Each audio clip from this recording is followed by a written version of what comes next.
मैं आपसे परमेश्वर की संतानों से बात कर रहा हूँ जो प्रभु यीशु के पास आए हैं और आपको कुछ भी नहीं मिला बल्कि आप उससे विमुख हो गए हैं। क्या आपने प्रार्थना और उपवास किया है लेकिन अपनी समस्या का समाधान नहीं पाया है?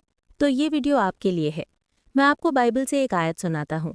यशाया 58:3 कहता है, हमने उपवास क्यों किया और तुमने नहीं देखा, हमने क्यों दुख उठाया और तुमने ध्यान नहीं दिया। लेकिन मेरे भाइयों और बहनों, क्या तुम इस बात पर ध्यान देते हो कि उपवास करके तुम प्रभु को प्रसन्न कर रहे हो या नहीं? उपवास के दिन तुम उपवास के बाद मिठाइयाँ खाकर खुद को तृप्त करते हो। उपवास के दौरान तुम झगड़ते और बहस करते हो, एक दूसरे को मारते पीटते हो, तुम शब्दों से एक दूसरे को मानसिक रूप से चोट पहुंचाते हो। यदि तुम इस तरह उपवास करते हो तो तुम कैसे उम्मीद कर सकते हो कि पिता तुम्हारी सुनेंगे? क्या पिता इसी तरह का उपवास चाहते हैं? तुम्हारा उपवास केवल पूरे दिन बिना खाए खुद को कष्ट पहुंचाना है। बताओ दोस्तों, इसे उपवास क्या कहते हैं? और प्रभु की दया का दिन क्या है? नहीं दोस्तों, ये वो उपवास नहीं है जो पिता चाहते हैं। यही तो वो चाहता है, अन्याय की बेड़ियां और जुए की रस्सियां तोड़ना, उत्पीड़ितों को आज़ाद करना और हर जुए को तोड़ना, भूखों के साथ अपना भोजन बांटना, अपने घर में भटकने वाले गरीबों को अपने पास लाना, नंगे लोगों को कपड़े पहनाना और अपने रिश्तेदारों से मुंह न मोड़ना।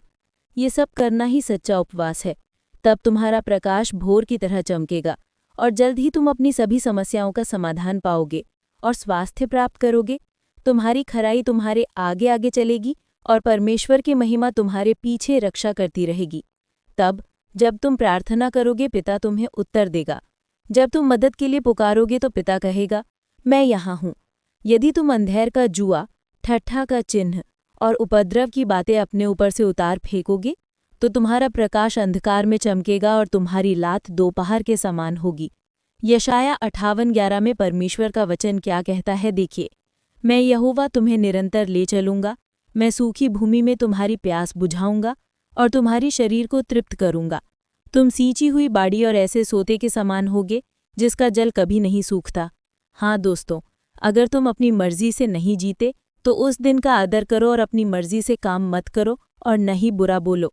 तब तुम पिता, पुत्र और पवित्र आत्मा के साथ आनंदित होगे और पिता तुम्हें पृथ्वी के सभी ऊंचे स्थानों की विरासत देगा। इसके अलावा तुम्हारा पिता प्रभु तुम्हें याकूब की विरासत का आनंद लेने देगा। इसलिए प्यारे दोस्तों, अपने पिता के पास लौट जाओ। हमारे पिता महान हैं, वो बहुत खुश होंगे। भगवान आप सभी को आशीष दे। प्रभु की स्तुति हो।